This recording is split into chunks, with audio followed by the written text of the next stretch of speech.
Muy buenos días, 14 de enero, son las 12, una hora menos en las Canarias, y empezamos el Mundo Financiero resumen semanal. Y como siempre, pues os anticipo qué vamos a tratar hoy, y el programa pues bueno, va a estar dividido en dos partes. La primera parte hablaremos sobre los mercados, vamos a decir, tradicionales, como están el DAX, el eurodólar, el oro, el crudo. A medida que vaya comentando un poco la situación de los valores, iremos tocando los temas macro más importantes que hemos tenido esta semana. La verdad que no ha habido muchos o de un gran impacto en comparación con otras semanas, pero hay algunas cositas interesantes. Y en esta segunda parte, hoy os recomiendo que estéis muy atentos porque tenemos a Carlos González Ramos, que es director de relación con inversores particulares de una de las mejores gestoras de este país, que es Cobas Asset Management, en el cual pues bueno, trataremos un poquito para que sepáis quién es Cobas, cuáles son más o menos sus perspectivas macro, y luego entraremos en una parte que está también relacionada muy con ellos, que es la parte de la jubilación, para que nos den su visión, para que nos expliquen un poquito, y luego hablaremos también con él un poquito de educación financiera en el sentido de que bueno, su filosofía de inversión es el value investing, para que nos expliquen un poquito mejor. Y ese sería el contenido. Como siempre, si tenéis cualquier pregunta, cualquier cuestión, encantados de que nos las dejéis a través del directo que estáis viendo a través de YouTube, o que nos llaméis y nos dejéis el comentario, ¿vale? Como siempre digo, cualquier pregunta que tengáis, si entra dentro de lo posible, os la contesto en este instante, y si no, bueno, pues la próxima semana que sepáis que será contestada. Para hoy hemos amanecido y hemos visto, pues bueno, que al final el IPC en España se sitúa en el 6,5%, una cifra bastante alta, bastante importante, y que a lo largo de este año pues veremos si se va manteniendo, si hay algún movimiento que vaya minimizando ese impacto, pero no solo en España, ojo, también tenemos que pensar un poquito que en Estados Unidos están en el 7% de inflación, con lo cual no son datos que para el ciudadano, principalmente, porque es el que al final va a consumir el producto final, es buen síntoma, ¿no? Siempre y cuando no suban sus salarios, que seguramente también hablaremos de esta cuestión. Y también hoy, para aquellos que buscan pues bueno, ir viendo cómo sus inversiones van evolucionando, etcétera, pues empezamos la tanda de resultados trimestrales, ¿no? Hemos visto que ha terminado ya el cuarto trimestre, y ahora en el mes de enero pues empiezan los resultados. Hoy ya tenemos los bancos americanos. ¿Y qué se puede esperar? Bueno, pues la realidad es que posiblemente sigan dando excelentes resultados, ¿no? Y es un sector que de cara pues a los próximos años, si empiezan a ver esa subida de tipos, pues puede ser un sector interesante, ¿no? Aquí, como siempre comento, lo que yo pueda explicar o decir nunca es un asesoramiento financiero, ¿vale? No es un consejo, sino que tenéis que tener claros vosotros una metodología, una forma de invertir, y luego una parte del dinero ahorrado que tengáis se tiene que destinar a lo que yo llamo el fondo de especulación. Y ese es el que tenéis que invertir, mientras que lo otro englobaría la planificación. Por tanto, si os interesa este mundo, como siempre, hay que formarse, pero luego tenéis que dar el paso de hacer las cosas con cabeza. ¿Vamos a invertir en el sector financiero? Sí, ¿por qué? Bueno, una de las razones puede ser que suban los tipos de interés, con lo cual los bancos, pues oye, mejoren su margen. Ahora bien, ahí, ¿qué producto financiero puedo utilizar? Puedo irme a fondos, puedo irme a empresas, ahí vosotros lo tenéis que ir delimitando. Bien, hecho el inciso vemos hoy que el DAX se encuentra no muy lejos de sus máximos históricos. Bien, es verdad que la semana pasada empezaron a caer los mercados, pero bueno, a lo largo de esta semana se ha mantenido todavía. Veremos hoy cómo cierra el mercado y todo viene porque, bueno, pues aquí vamos a meter ya una de las primeras noticias que hemos tenido esta semana, que son las declaraciones de Powell, en el que ha relajado los mercados. Es decir, sí que ha marcado una hoja de ruta, un camino que va a ser el que se va a seguir, pero siempre desde la calma. ¿Y esto qué es? Pues bueno, que ya para marzo termina en Estados Unidos el tapering. ¿Qué es el tapering? Pues que el Banco Central de ellos, la Fed, dejará de comprar tanto activos inmobiliarios como activos relacionados con la deuda de Estados Unidos, y a partir de ahí veremos. Hay gente que habla ya de que ahí se empezará con la primera subida de tipos. Se habla que este año puede haber entre 3 y 4 subidas, y yo creo que eso va a estar un poco condicionado. ¿A qué puede estar condicionado? Bueno, pues a cómo vaya la evolución de la inflación de aquí a ese mes de marzo, y también la tasa de paro. Si la tasa de paro se sigue reduciendo, pues entonces veremos esa subida de tipos. Subida de tipos que, como yo vengo explicando, no sé si va a ser bueno, no sé si va a ser malo, no sé si va a ser demasiado pronto. Tenemos que entender, y ya se ha explicado, que hay distintos motivos que ha llevado a que haya una subida de tipos, pero no ha sido de la forma tradicional. Es decir, sí que sabemos que ha habido una oferta monetaria excesiva, se ha quedado en el sector financiero, no se ha trasladado a empresas, no se ha trasladado a salarios, es decir, no se ha trasladado a sus empleados, con lo cual no ha habido un incremento de precios por ese camino tradicional, sino que viene por un cierre mundial, de repente unas materias primas que estaban muy bajistas, no se han hecho inversiones, malas cosechas, un mix que se ha ido dando ahí, y de repente una oferta que no puede dar abasto a la demanda. Entonces, es unido a los cuellos de botella, es lo que ha hecho subir los precios, pero por tanto no es la forma tradicional. Entonces, ahora que venga un ajuste, vamos a decir, medio severo de subida de tipos, pues puede ser, bueno, contraproducente, pero veremos cómo se va dando. En este caso, como digo, tendremos que ver la evolución de la inflación en Estados Unidos y la tasa de paro. ¿Por qué? Porque bueno, aquí en Europa vemos otras circunstancias. Hoy el DAX se encuentra en los 15.934, está, digamos, dentro de la zona de precios de lo que es esta semana.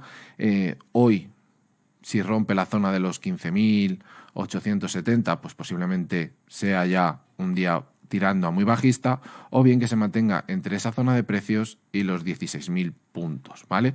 Hay que vigilar, digamos, esa resistencia, ese soporte a lo largo del día y ver cómo evoluciona. Yo sigo pensando que por lo menos en este trimestre seguiremos viendo una evolución positiva de los mercados. Si nos vamos al S&P 500, ayer sí que hubo una gran caída, después de 3 días de subida, después de esas declaraciones de Powell, como digo, que tranquilizaron a los mercados.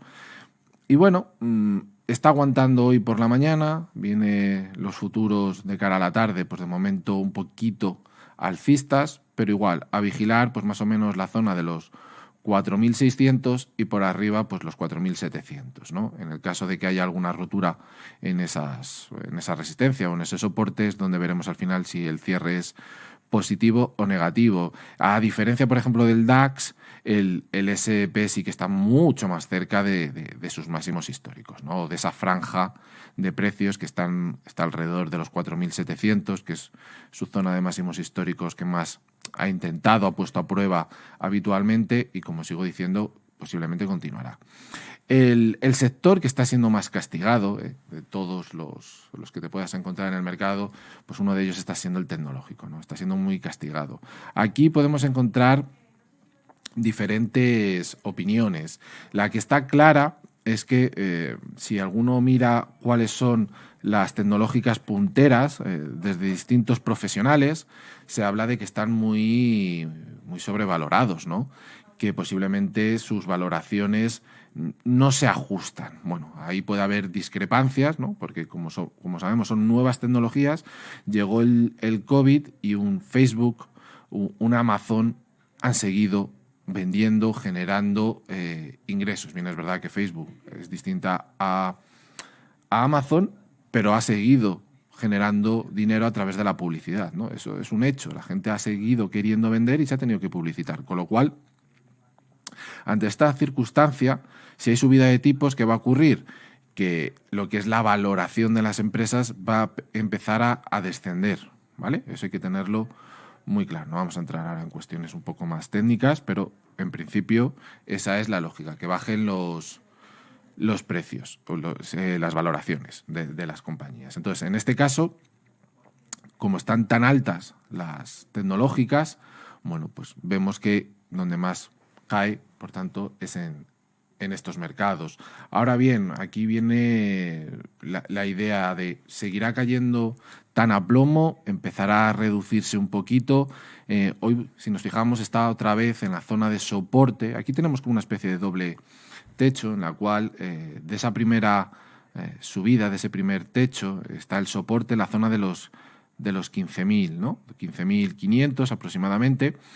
Hoy es un día importante. Yo pienso que si los pierde y se nos viene hacia los 15.200, ahí sí que podríamos empezar, por lo menos en las tecnológicas, a tener cierto sentimiento bajista, ¿vale? No muy fuerte, pero habría que empezar a tener cautela. ¿Por qué digo esto? Porque hay mucha gente que tiene fondos indexados en el Nasdaq, con lo cual tiene que empezar a entender que pueden venir ciertas correcciones importantes y que hay que estar atento. Si se está a largo plazo, y cuando hablamos de largo plazo, yo generalmente intuyo 5, 10, 15 o 20 años, ¿vale?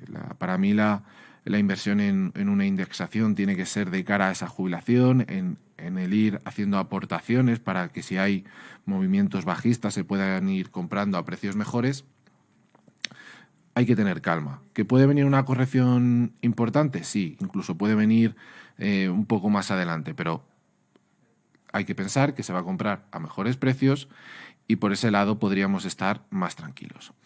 Si nos vamos a nuestro querido euro, pues bueno, en el largo plazo, una vez que ha llegado prácticamente entre la zona casi del 1,11, 1,12 a tipo de cambio, bueno, pues vemos cómo va subiendo. Las declaraciones de Powell han apoyado ese fortalecimiento de nuestro euro y ya se está acercando, bueno, pues poco a poco quizás a la zona del 1,15. ¿Vale? Aquí había ya voces de que hablaban de cómo se rompiera el 1,10 nos íbamos a la paridad.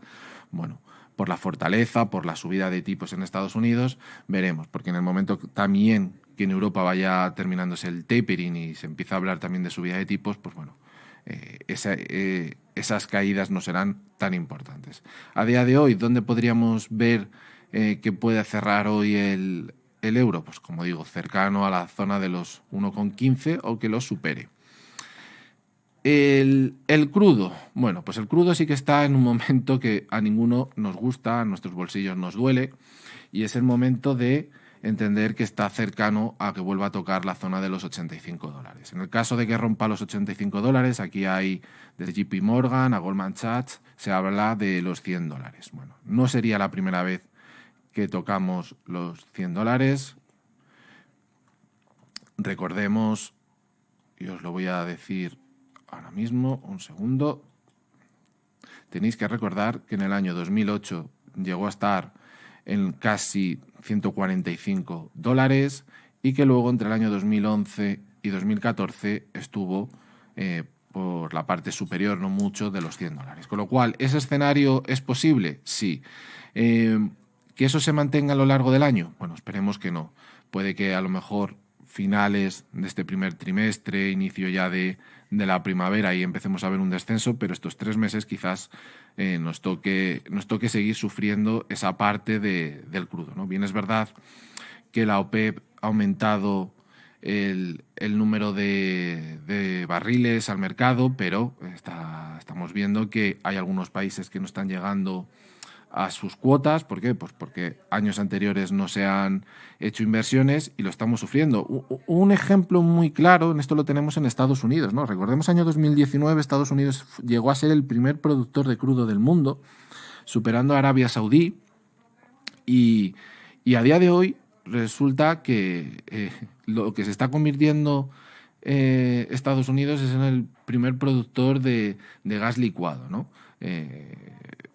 Es un hecho un poco anecdótico, pero bueno, que lo sepáis, ¿no? Que está ahí. Entonces, Estados Unidos, ¿por qué no vuelve a ser el primero en crudo? Bueno, pues porque a los precios que llegó a bajar para las empresas petroleras no era rentable.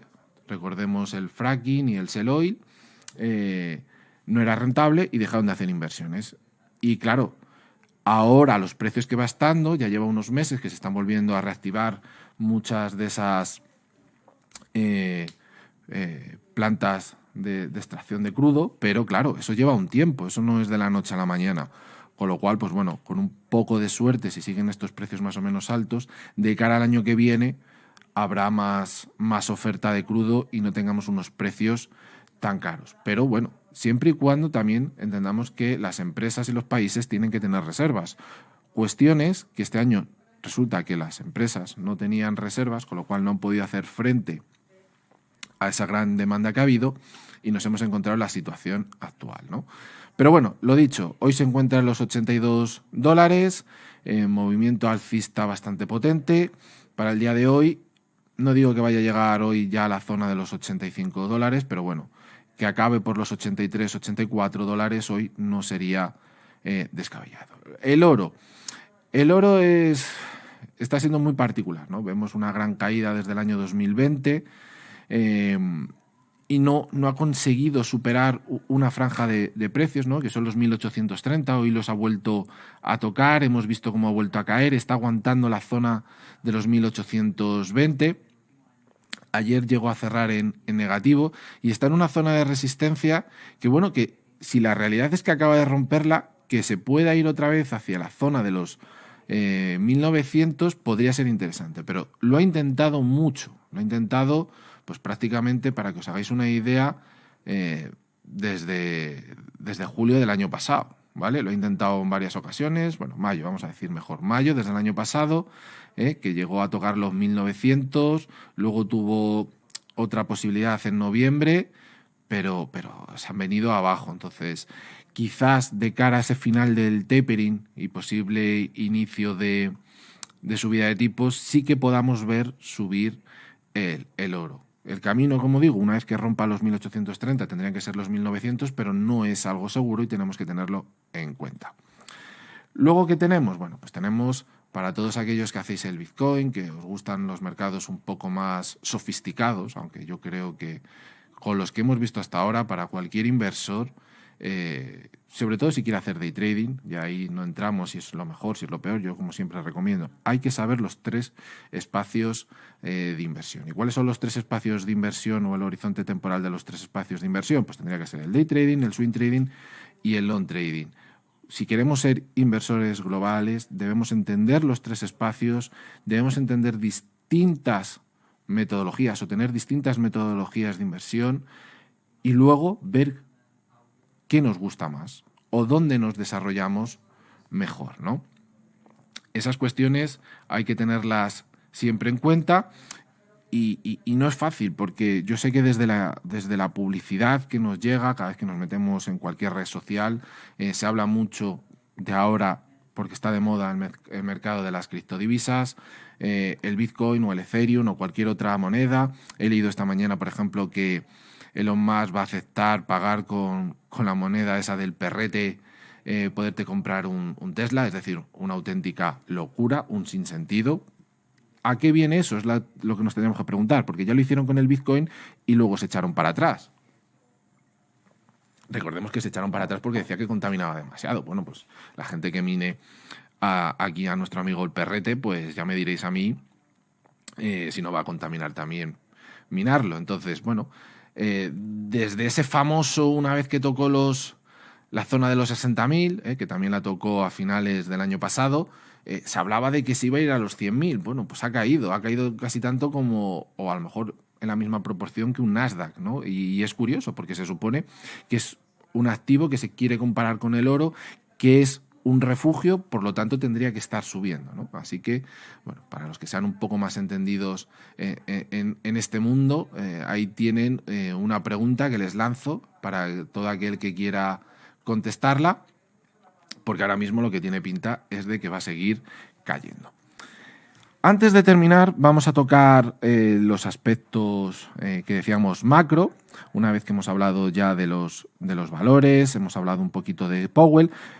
Hay un dato con el COVID que yo no había caído en él y que puede ser un poco preocupante, que es una vez que llega la alarma por la nueva variante Omicron, en algunos países hemos visto que hay confinamientos, miedos, etcétera. Nos vamos a tener que muchos vacunar con la tercera dosis por este gran miedo que nos llega, etcétera. Bueno, se empieza a relajar el tema y se empieza a relajar, ¿por qué? Porque se empieza a observar que los efectos graves de Omicron no se tienen, con lo cual, bueno, pues eso es una paz y eso los mercados lo vieron como, bueno, no va a haber confinamientos, no se cierran las economías, seguimos circulando. ¿Cuál es el problema? Que como infecta tan fuerte y tan rápido a las personas, claro, la gente se tiene que pedir la baja.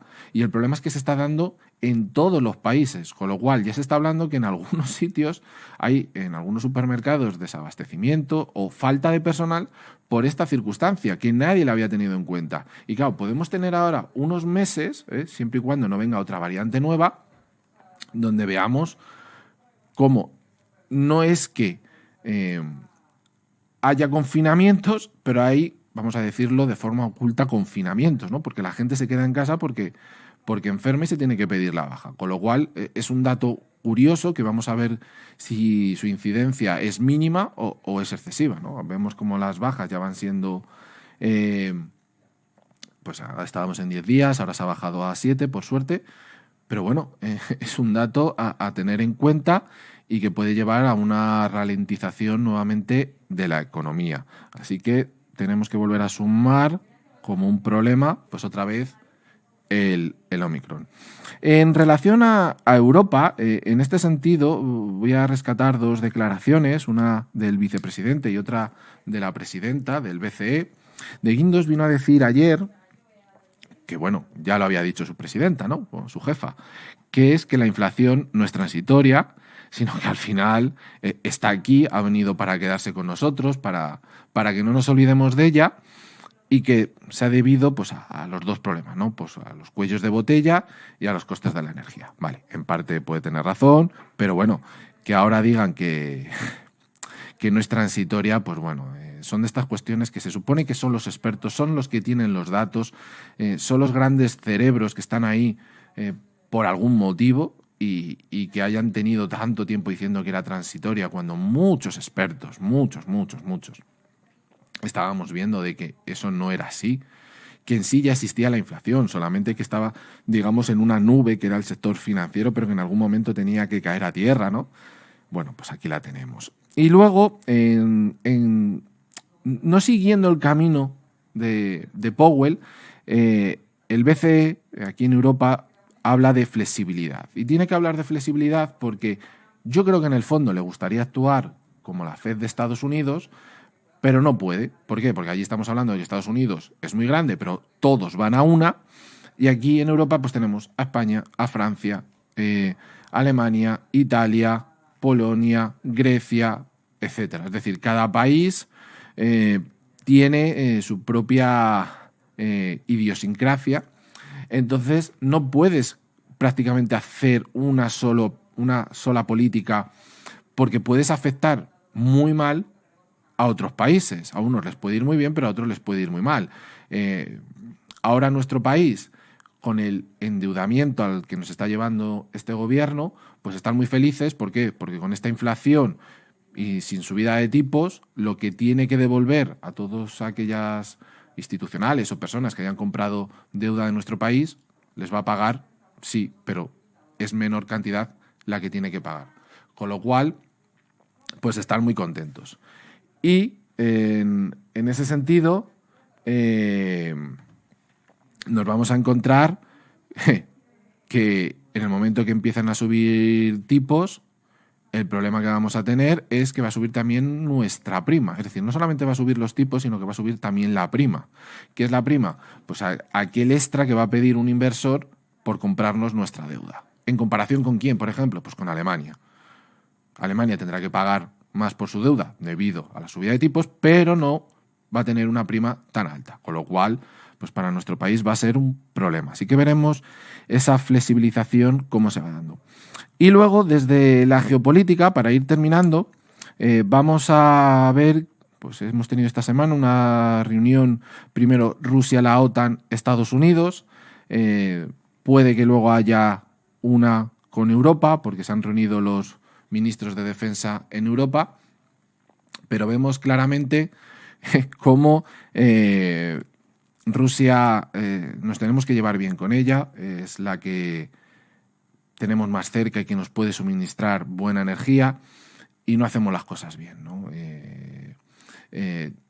Hay el conflicto en Ucrania, veremos cómo se resuelve, pero como unidad, como entidad, lo lógico es que Europa empiece a tomar las riendas, porque claro, tenemos el gasoducto que se ha abierto en Alemania, el Nord Stream 2, que ya podría estar funcionando, pero lo han paralizado en Alemania, casualmente. ¿Por qué? Pues bueno, pues aunque no nos lo van a decir directamente, es por la circunstancia de las tensiones que hay con Rusia. Con lo cual, pues vamos a ver qué sucede a lo largo de esta semana y si hay una solución que nos pueda beneficiar pues a todo lo que es el continente y que podamos tener pues un buen suministro de gas y que con ello baje el precio. Os voy a dejar una encuesta porque ha salido el presidente de la CNMV donde dice que sería conveniente quitar la ley anti-OPA sobre nuestras empresas españolas. Entonces, como este siempre es un tema que abre grandes debates, os dejo ahí. ¿Vosotros qué consideráis? ¿Que hay que quitarlo? Es decir, ¿hay que dar facilidad a que cualquier empresa fuera de España pueda comprar nuestras grandes empresas? ¿O debemos de protegerlas como ocurre, por ejemplo, en Francia? Ahí tenemos que ver también si es bueno, si es malo, etc. Os dejo ahí una encuesta para que os vayáis contestando y nos vamos a ir ahora a publicidad y en 5 minutos empezamos con la segunda parte del programa. Pues ya estamos de vuelta con la segunda parte del programa y ya contamos con Carlos González Ramos, que es director de Relaciones con Inversores Particulares de Cobas Access Management. Buenos días, Carlos. Hola, ¿qué tal? Buenos días. Muchas gracias por venir. Un placer. Y la verdad que sepáis, a los que estáis escuchando, que estamos hablando con una de las mejores gestoras del país y eso hay que dejarlo claro. Pues si te parece, vamos a comenzar y me gustaría un poquito para que la gente conozca, por si no lo conoce todavía, aunque es raro, quién es Cobas, de dónde sale Cobas, para que se hagan una idea. Muy bien. Bueno, básicamente nosotros a lo que nos dedicamos es a gestionar pues los ahorros de todo tipo de inversores, desde inversores particulares pues que tienen ahorros pues desde 100 euros, que es lo que aceptamos como inversores, ¿no? A patrimonios más elevados o incluso inversores institucionales. Y básicamente lo que hemos venido haciendo en los últimos 30 años, que es, pues en este caso, la persona más conocida del equipo, que es Francisco García Paramés, que es nuestro director de inversiones, pues llevamos haciendo estos 30 años, es gestionar esos ahorros de personas y de empresas, intentando optimizar la rentabilidad de los mismos. Cobas es una gestora independiente, es decir, no dependemos de ninguna entidad bancaria, sino que realmente hacemos gestión de nuestros productos, de nuestros fondos de inversión. Tenemos también planes de pensiones. También hemos lanzado un plan de empleo el año pasado, que también es muy interesante para toda la situación que se está dando ahora mismo con los cambios que hay a la hora de las pensiones, de cómo pueden aportar autónomos, empresas, empleados. Y básicamente nosotros nos caracterizamos por invertir a largo plazo, concretamente a través de un estilo de inversión que se llama Value Investing, que es tan simple como inversión en valor. Y al final nosotros lo que hacemos es invertir con sentido común. ¿Qué esto qué quiere decir? Pues aplicar la lógica pues cuando uno valora una empresa o un negocio y considera que va a ir bien, que está bien gestionado, que tiene pues un equipo gestor que hace las cosas bien, que tiene una ventaja competitiva, pues aprovechamos en este caso la bolsa, el mercado, para encontrar empresas infravaloradas, porque el mercado es ineficiente y muchas veces te encuentras oportunidades de inversión en el sentido de que el precio al que cotiza una empresa es muy inferior a lo que realmente vale. Y es básicamente lo que hacemos. Y para nosotros es clave el tiempo, por eso el tema de invertir a largo plazo, porque realmente cuando uno es paciente y pues encuentra buenas oportunidades de inversión, el mercado siempre acaba por reconocerlo. Y básicamente es un poco lo que hacemos nosotros en Cobas. En este sentido, cuando hablamos de largo plazo, aquí vosotros cuando conformáis el producto, ¿no? Ya sea un fondo o sea un plan de pensión y vais introduciendo las empresas que vosotros vais considerando. Ese plazo que os dais para cada una de esas empresas, ¿fijáis un precio o simplemente habláis a largo plazo, que puede ser 5 o 10 años, pero si alcanza ese precio, digamos, la sacáis y buscáis una nueva o se mantiene? Por supuesto, es decir, al final esto es algo variable, hay rotación entre nombres de las empresas en las que invertimos y evidentemente nosotros cuando hacemos el análisis de una compañía y pensamos, pues imaginemos, por poner un ejemplo claro para que todo el mundo entienda, cotiza en bolsa a 10 euros la acción y nosotros pensamos que vale 20. Después de nuestro análisis propio, no nos guiamos por análisis de terceros ni por las modas, sino que hacemos nuestro trabajo de una forma muy concienzuda y metódica. Como decía antes, llevamos 30 años haciendo un poco lo mismo y al final pues eso se nota a la hora de tener resultados y hacer las cosas bien. Pues como os decía, pues esa empresa vale 20, nosotros la compramos a 10. Ahí digamos que habría un potencial, un margen de revalorización de prácticamente el 100%, que sería ganar pues el doble. Y pues si esa empresa pasa de 10 a 15 y ya se va estrechando ese margen, es decir, ya estamos de 15 a 20, ya el potencial no es del 100%, ya sería de un 50%, pues o un poquito más. Entonces, realmente nosotros lo que hacemos es empezar a rotar. Si vemos que hay empresas que estaban con un margen mayor al que nos queda en esta, pues vendemos unas pocas acciones de esa y vamos comprando de otras. ¿Cuándo vendemos definitivamente una compañía? Pues cuando realmente el otro abanico de oportunidades que nos da el mercado, que hay muchas empresas donde invertir, pues son oportunidades de inversión más interesantes. Y en ese sentido, pues nos vamos moviendo. Por supuesto que para nosotros, cuando invertimos en una compañía, lo hacemos con una vocación de poder tenerla 10 años en cartera. Es decir, si realmente analizamos un negocio es porque pensamos que lo va a hacer bien en los próximos 10, 15 años. Sí, esa es la idea. Pero es posible que en un año o en 2 la acción se dispare, llegue al precio que nosotros pensábamos y nos vayamos a buscar oportunidades mejores. Sí, es lo lógico. Vosotros de cara a cómo veis, no sé si decir el futuro cercano, es decir, como ha hablado Powell, hemos visto que en marzo, no sabemos qué fecha exactamente de marzo, termina el tapering y ya empezamos ahí a echar las quinielas de justo empieza ahí la subida de tipos, será un poco más adelante. Vosotros un poquito, el escenario, ¿cómo lo veis un poco? Bueno, no tenemos la bola de cristal, pero es evidente que quizás hay dos factores que ahora están en el mundo macroeconómico, tanto la parte de tipos de interés como la inflación, que desde los bancos centrales, en el caso de la inflación, pues toda la ingente masa monetaria que se ha inyectado en el sistema, pues evidentemente por algún lado tenía que salir y lo estamos viendo en esta subida de precios a nivel mundial.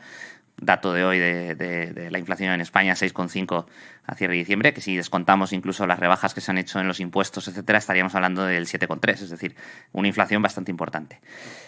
¿Cómo se combate normalmente o se ha combatido la inflación? Pues con subidas de tipos de interés. Lo más probable, y ya es lo que se ha venido anunciando con esa, digamos, eliminación del tapering, es que veamos esas subidas de tipos, veremos en qué nivel, o sea, digamos, en qué proporción y de qué grado. Eso no lo sabemos hasta que pues, vayan tomando decisiones los distintos bancos centrales.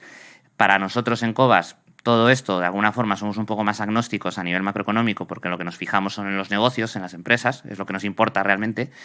Y realmente tenemos una cartera que nos protege bastante bien. Entonces, el mensaje quizás más allá de la cartera de Cobas es que ahora mismo para protegerse de estas futuras subidas de tipos, de la inflación que estamos viviendo, lo que hay que tener son buenos activos, concretamente activos reales, que unos de ellos pueden ser las acciones de bolsa, que es en lo que nosotros invertimos, o buenos activos inmobiliarios que muchas veces también te protegen, al igual que materias primas, etcétera. O sea, la clave aquí es encontrar buenos negocios, buenas empresas, buenos inmuebles, buenas materias primas que te protejan de la inflación que vamos a seguir viviendo. Es verdad que el año pasado se comentaba que podía ser un fenómeno temporal, pero todo apunta a que cada vez es más claro que va a ser algo estructural, ¿no? De hecho, lo estamos viendo ya con las subidas de salarios. Ya estamos viendo cómo, aunque la media, digamos, general de sindicatos, etcétera, está en torno al 1,3, 1,5, me parece, se está viendo cómo esa subida de salarios, que al final es un coste más para las empresas, va a ser algo que se va a quedar. Con lo cual eso, de alguna forma, lo vas a tener que trasladar en tus precios, ¿no? A la hora de dar un servicio, etcétera. Y ahí entre los activos de inversión, donde te puedes proteger mejor, pues nosotros consideramos, y es algo que nos hizo tener un buen resultado el año pasado, de cerca del 35% de rentabilidad en la cartera internacional, pues es a través del sector de energía, concretamente petróleo y gas, porque al final eso se protege bastante bien de la inflación al tener también una subida proporcional de las materias primas, pues del petróleo, del gas natural, etcétera, que lo hemos visto vivido todos como ciudadanos en el año pasado y en este lo vamos a seguir viendo, es una de las formas de protegerte, también a través de empresas que pueden fijar, digamos, el precio de sus bienes y que tienen un poder de fijación de precios, con lo cual pues se protegen también. Y compañías defensivas, que suelen ser pues compañías que tienen productos esenciales, ¿no? Que al final vamos a seguir consumiendo sí o sí porque no nos queda otra, ¿no? En este caso se habla, no digo que vaya a ocurrir, ¿vale? Pero se empieza a hablar de dos sectores muy concretos. Uno que puede ir hacia arriba y otro hacia abajo. Yo no estoy tan seguro, pero bueno, si hablamos de que hay subida de tipos, el sector bancario es el que se empieza a enfocar, digamos, o se empieza a hablar mucho, que desde la filosofía value no es de los mejores sectores, no es el que más gusta, y que si hay esa subida de tipos, el que quizás empieza a penalizarse es el tecnológico, por esa sobrevaloración. Pero claro, tenemos que ver qué llamamos sobrevaloración, ¿no? La típica, Tesla. ¿Vale lo que vale o no vale lo que vale? ¿No? En este caso no te quiero preguntar si su valor es acorde o no, sino que podemos irnos ahora a esos dos mercados donde veamos uno que sube y otro que baje, o... Bueno, se está viendo ya, es decir, que al final quizás siempre hay que partir de la base, y es algo que nosotros tenemos muy claro, que hay que ver empresa a empresa. No todo el sector tecnológico se va a comportar igual, no todas las compañías de crecimiento van a tener el mismo comportamiento, pero es evidente que llevan 5 o 6 años de comportamientos muy positivos. Sin embargo, el value no lo ha hecho tan bien, las compañías consideradas value en este periodo, y sí que el año pasado ya se está viendo una reversión en ese sentido de un mejor comportamiento de compañías consideradas value, más cíclicas, versus esas compañías de crecimiento que lo han hecho tan bien y que muchas de ellas pues cotizan a PERs de 30 a 35 veces, que son PERs muy elevados, ¿no? Demasiado. Nuestra cartera está en PER 7, es decir, hay un descuento evidente en el tipo de compañías, pero hay otros factores que influyen, ¿no? No quiere decir que una compañía de PER 30 vaya a caer por estar tan más sobrevalorada, sino que puede tener realmente motivos para estar en esos precios, ¿no?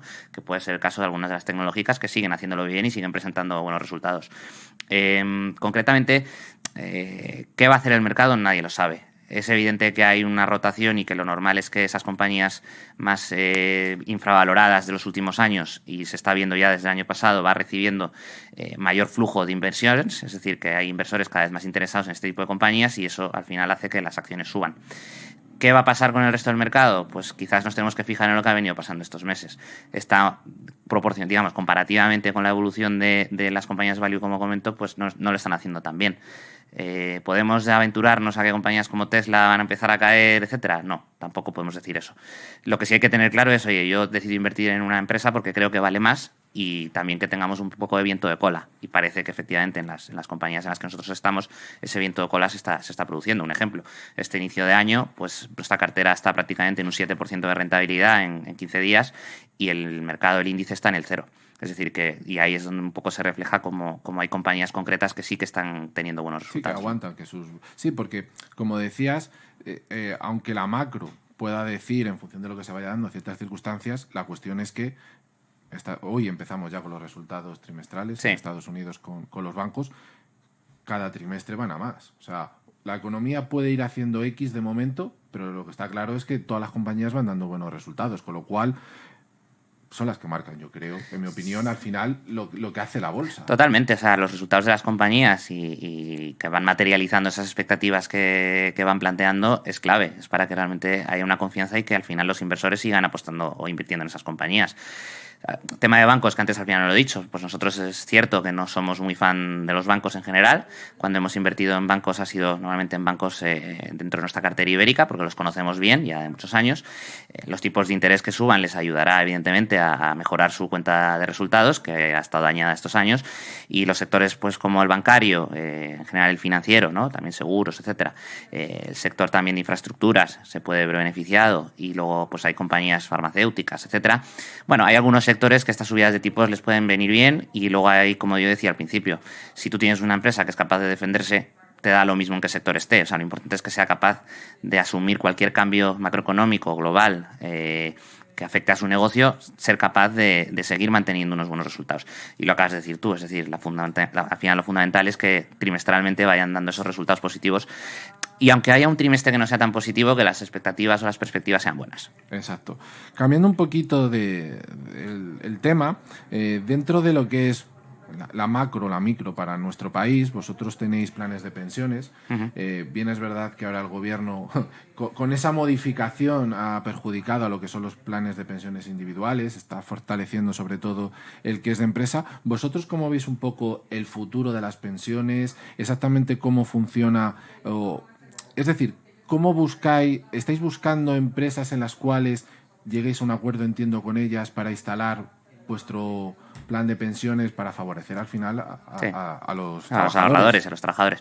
Bueno, básicamente lo que está sucediendo, pues evidentemente, es que los planes de pensiones individuales, que han sido los planes privados históricos que tenían pues aportaciones de 8.000, incluso llegó a estar de 10.000, bueno, que tenías una parte importante que podías incluso desgrabarte en tu IRPF, pues eso evidentemente se está desfavoreciendo y de hecho este año ya la aportación máxima es de 1.500 euros. La alternativa son los planes de empleo, efectivamente. Creemos que además es un vehículo muy interesante que va a ayudar a que también crezca digamos, la cultura de ahorro financiero y no quedarnos únicamente pues con la cultura del depósito, del dinero debajo del colchón, que eso al final, incluso ahora con la inflación, pues mucho peor. Pues básicamente nosotros hemos lanzado, como te decía, el año pasado ese plan de empleo con el objetivo de no solo con las empresas que tengan pues 5 empleados, 50 o 200, sino también con los autónomos, a que puedan participar en un ahorro que, evidentemente, con los cambios que ha habido legislativos, pues la forma de tener una mayor aportación para tu jubilación es a través de estos productos que sí te permiten aportar hasta 8.500 euros.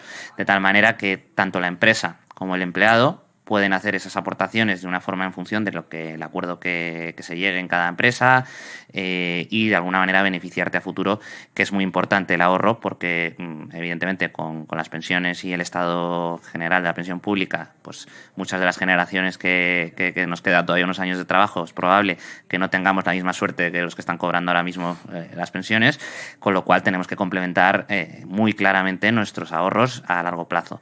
También se puede hacer con fondos de inversión, evidentemente, pero esto tiene una ventaja fiscal. Al final, el plan de empleo o un plan de pensiones hasta sus 1.500 euros, que evidentemente hay que aprovechar también.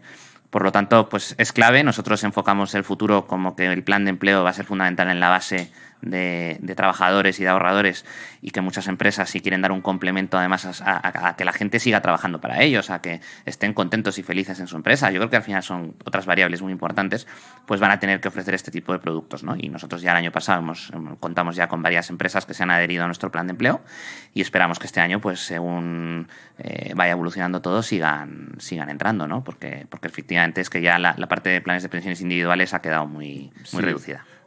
Hombre, yo no sé si llegará a desaparecer el producto como tal, porque al final la gente no lo demande. Lo que sí que está claro, y a lo mejor yo aquí me puedo equivocar, pero a diferencia de otros países, lo que es el plan de empresa, que dé esa parte de ayuda al trabajador, no existe. Es decir, es algo que si arranca realmente en España va a ser porque no queda otra. Es decir, no hay una cultura dentro de las propias empresas tipo americanas, porque yo creo que esto se da más en las americanas. Sí. No tanto quizás en la parte directiva, sino también para los trabajadores medios, y que dices tú, hombre, si yo gano un salario, en vez de coger yo y haberme ido a un plan individual, si la empresa me está ofreciendo uno, que a lo mejor incluso tiene unas comisiones más bajas, me interesa. Y además eso hace también que, como tú has dicho, que el trabajador esté más a gusto en la compañía, porque dice, coño, miran por mí, no me tienen aquí como uno más, ¿no? Exacto. No, es clave. Es decir, efectivamente, hacia directivos, etcétera, sí que ha habido, pues en el pasado, sí, ya el plan de empleo lleva existiendo años, ¿no? Pero es verdad que no estaba popularizado o no estaba tan arraigado en la cultura de las empresas. Esto tiene que cambiar, es evidente. También, como decía, ayudará a que haya un mayor conocimiento financiero por parte de cualquier persona. Es decir, que no tiene que invertir en un plan de empleo alguien que se interese por la bolsa o por las inversiones, ¿no? Es que cualquier persona que tenga un mínimo ahorro que lo pueda hacer, beneficiándose de las ventajas fiscales, pero también no solo del dinero que aporte de su salario, sino que las empresas, para retener ese talento y para ayudar a que al final, pues oye, todo el mundo tenga un futuro mejor, hará sus propias aportaciones, igualando incluso las que haga el empleado o incluso superiores a las que haga el empleado. Eso es importante, ¿no? Y esa cultura en las empresas yo creo que poco a poco se va a ir viendo más arraigada, y nosotros lo estamos viendo que cada vez hay más interés. Porque cuando has dicho autónomo, ¿el propio autónomo también lo puede contratar? Hay unas condiciones que hay que cumplir específicas. No todos los autónomos pueden, pero efectivamente hay autónomos que en función de, en este caso, si son societarios, etcétera, pueden hacer esas aportaciones a... O sea, tienen que tener empresa, tienen que ser... bueno, realmente es que hay autónomos que, por ejemplo, tienen empleados. Pues serían fórmulas que hay que ir viendo. Luego es decir, hay que ver cada caso de cada autónomo. Es un tema un poco más complejo porque además la legislación todavía no ha sido muy clara. De hecho, están hablando ya de fomentar que los autónomos lo puedan hacer de una forma más clara y que se abra un poco a todos. Entonces, es algo que está todavía por mejorarse. Yo creo que ahí se ha corrido un poquito más de lo que... en cuanto a lo que es lanzar el producto, hay lagunas dentro de la legislación, pero vamos que sí, que en general hay autónomos que mientras cumplan los requisitos lo pueden hacer sin ningún problema. Bien, pues es muy interesante. ¿Y este plan de pensiones vuestro es internacional, es nacional? Bueno, es nuestra cartera de modelo. Al final nosotros en Cobas, como comentaba al principio, lo que hacemos es gestionar inversiones a largo plazo, invirtiendo en bolsa. Concretamente tenemos una cartera internacional y una cartera ibérica. La cartera ibérica, pues como bien dice su nombre, España y Portugal son acciones, y la cartera internacional invierte en todo el mundo. Tenemos quizás un foco mayor hacia Europa porque para nuestro estilo de gestión, de conocer bien los negocios, quién los lleva, etcétera, pues es más fácil llegar a algo cercano, incluso que tu cultura es más próxima, ¿no? Pero tenemos inversiones en todo el mundo. Entonces, el plan de empleo, al igual que nuestros productos, combinan cartera internacional como cartera ibérica. En concreto, pues este plan de empleo es un plan de empleo de renta variable, porque al final, como es un producto que está orientado a largo plazo, pues consideramos que es la mejor forma de obtener rentabilidades. Vale, pues ya vamos a ir terminando, y si te parece vamos a entrar un poquito en esa parte de Cobas, que es la educación financiera, a través de que expliques un poquito lo que es Value School, pero antes siempre se habla de la parte psicológica de las inversiones, ¿no? Entonces, en este caso, desde vuestra perspectiva, las finanzas del comportamiento, vosotros, ¿cómo las analizáis? Porque a veces hay discrepancias entre unos y otros, pero es interesante y me gustaría saber cuál es vuestra visión. Es fundamental, es decir, cómo te comportas tú como ser humano, como persona a la hora de invertir, es que es clave, ¿no? Pero ya no solo para el ahorrador que está poniendo su dinero en una acción o en un fondo de inversión, también para el gestor que gestiona ese dinero. Con lo cual, conocer nuestros sesgos cognitivos, es algo fundamental a la hora de tomar decisiones de inversión. Y de hecho nosotros en Cobas, viendo que esto es tan importante, justamente el año pasado lanzamos una aplicación, un programa, digamos, de mentoring que es gratuito, que se llama Brainvestor, que, pues, bueno, pues si nos están escuchando, si quieren ver más, pueden verlo en la página web tanto de Cobas como la propia página web de brainvestor.es. Y en ese sentido, pues es una herramienta que nosotros ponemos a disposición, como decía, de forma gratuita para inversores y para cualquier persona que quiera, en la que puede conocer mejor cómo es uno mismo a la hora de invertir y qué sesgos tiene más arraigados, qué sesgos son más pronunciados, cuáles tiene que trabajar más, técnicas para trabajar esos sesgos, herramientas. Entonces, ¿por qué es importante los sesgos? Pues para que te hagas una idea. Normalmente hay un sesgo que es el de la aversión a las pérdidas, que quiere decir que esto es un estudio que hizo en su momento pues gente muy reputada del mundo del behavioral finance, que normalmente cuando tú tienes una pérdida te afecta 2 veces más que cuando tienes una ganancia, ¿no? Esto es así muy simple de entender, pero bueno, hay muchísimos sesgos, ¿no? Sí. Entonces, para que se escuchen un poco nuestros oyentes, esto sería un programa largo que podríamos hablar. Básicamente, trabajar eso te ayudará a invertir mejor, a tomar mejores decisiones, a irte a dormir más tranquilo, que es una de las cosas muy importantes a la hora de invertir. Y ser conscientes de que tienes estos sesgos también es importante para tener mejor rentabilidad. Que esto es algo clave porque mucha gente no lo conoce, pero normalmente cuando uno está moviéndose tanto de un lado a otro y no tiene paciencia en una inversión, lo que hace es perder dinero. Hay un caso muy claro que es el de Peter Lynch con su fondo Magellan de hace unos años, que tuvo unas rentabilidades del 20% anualizado, pero es que más del 90% de los inversores de ese fondo perdieron dinero. Sí, sí. Porque entraron en malos momentos, se fueron, y entonces no tomaron buenas decisiones porque no supieron gestionar bien sus emociones. O sea, es clave, es algo fundamental y es algo que además, por suerte, se está empezando a trabajar más tanto en la industria financiera como en los bancos, intentando aportar a los ahorradores porque estas claves. Lo que dices lo hemos visto en los 2 periodos, 2008 y ahora con el COVID, en cuanto cayeron las carteras, etcétera, todo el mundo, aunque el gestor, el asesor le haya dicho, no, mira, es que, por ejemplo, si es una indexación, no, que es que esto es a largo plazo. Pero es que ha caído un 40%, da igual. Lo que vas a hacer es beneficiarte ahora de si ha caído y tú sigues haciendo aportaciones. Justo. De que cara. Pero claro, yo ahí siempre digo, eso es verdad, pero el problema muchas veces que tiene el particular, con independencia de que luego la publicidad, en vez de hablar de largo plazo, se centra más en el corto plazo, luego también ahora, pues por ejemplo, con el tema de las criptos, con independencia de eso, es que cuando se van a formar no tienen buenos conocimientos. Es decir, se piensan que con hacerse un curso normal, con eso ya saben invertir. Y ya no hablo del corto, el medio, sino el largo, no saben. Están sonando las horarias. Pues ha sido un placer, Carlos. Nada, un placer. Y lo último que has dicho, simplemente apuntar que Value School precisamente lo que hace es eso, ayudar a esa cultura financiera y que la gente sepa ahorrar. Sí, yo recomiendo que entréis en Value School, que echéis un vistazo. Si os ha gustado Cobas, que entréis en su página web. Muy interesante la idea, vosotros si sois empresarios, para que podáis contratar el plan de pensiones. Y un placer tenerte, Carlos. El placer ha sido mío, muchas gracias. Pues nada, nos despedimos hasta el próximo viernes. Un saludo a todos.